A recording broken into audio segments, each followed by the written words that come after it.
Hello everyone, before I get started with this video, I'd like to inform you that this is my first ever video and I'm going to be starting doing some filmmaking analysis of scenes in the MCU and other great films that I love like The Matrix and Mission Impossible Fallout. Anyways, on to the goddamn video, let's go. Now, Avengers Endgame has plenty of iconic moments, especially in the third act of the film, including portals and Cap wielding Mjolnir. However, there's one which I don't see as much love for on Twitter, and that's Tony's final snap, which is, in my opinion, representative of the best of the filmmaking in the MCU, which I don't see as much of because I see plenty of videos and love for the brilliant characters and basically the writing of the MCU, but I think there's a lot more to filmmaking which a lot of people don't notice, and a lot of it is very invisible, which is why I'm doing this series, to kind of draw attention to a sort of a new aspect of the MCU as films in general.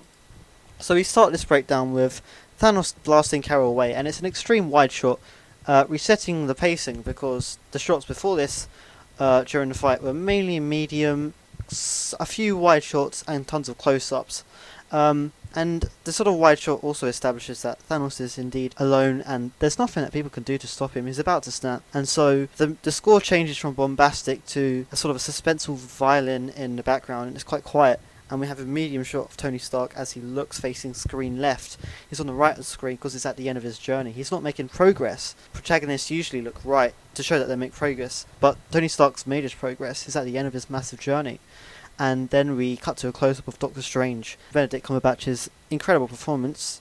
Tons of incredible performances in these movies. He shows us that he realises what's about to happen. He knows that Tony Stark's about to die. We cut back to Strange with the same shot, and we have a slow rack focus to his finger pointing up, making it extremely clear that this is the one reality that Strange is referred to.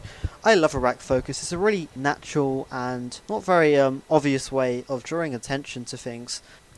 As we cut back to Tony with the same shot that we've seen him before, we get the sacrifice theme from the first Avengers, after Tony basically carried the nuke into the wormhole and they thought he was going to die.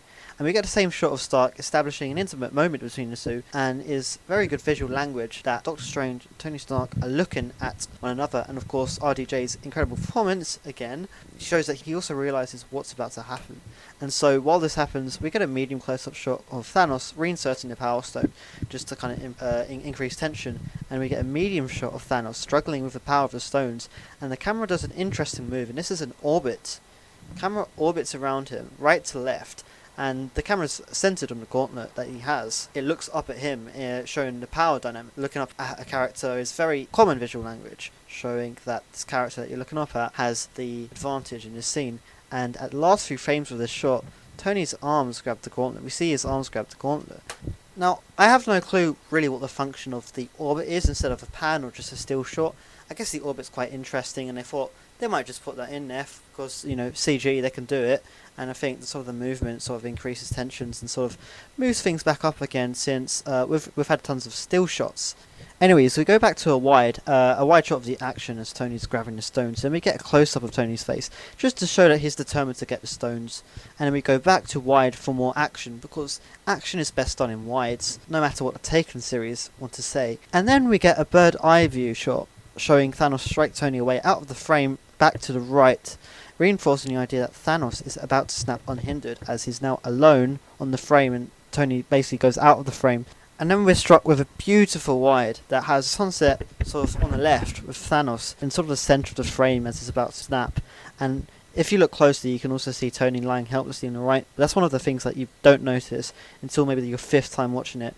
And we get a slow dolly towards Thanos, focusing on sort of the snap that's about to happen, sort of anticipating the snap, sort of using the visual language that's been set up by movies in general to show that Thanos is about to snap, because that's what the Russos want you to think.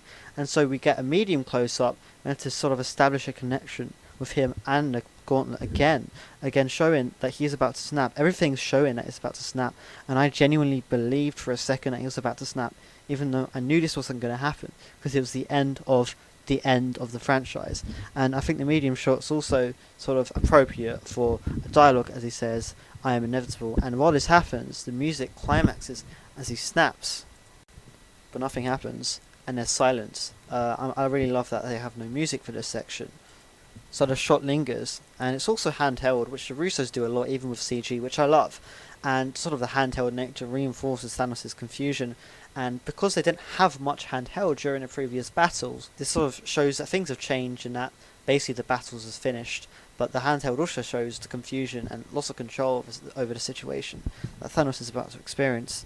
And the handheld slowly kind of looks at the gauntlet, which is something you can't really do subtly with a pan or something more robust, so they use handheld for this as well. And the gauntlet's turned around and a lack of stones revealed, and by this time it's sort of a close-up, really just to emphasize and show the audience that yes, there's nothing here, nothing on the gauntlet, no stones. And so we cut with that iconic shot, a cowboy shot. Even though we see his whole body in the frame, he is on his knees. Really, in terms of framing, it would be a cowboy shot if he was standing up. And we see Iron Man with stones, and the camera's at eye level with him, which is to connect with him. And again, there's no music, which would be a distraction, because this is the character's iconic lines, and we would dolly in, again to show that he's about to do something, and to use the visual language that we've used before to show that Tony's about to snap. And so we get the same handheld shot of Thanos, again establishing a connection between the two. The two have been connected by script and theme, and they're also looking at each other, and they're having a sort of a powerful, intimate moment here, because Tony's just done a one-up on Thanos. And so we go back to the medium close-up dollying, and then it goes into a close-up on Tony, as he says this iconic line, snaps, and then cut to white.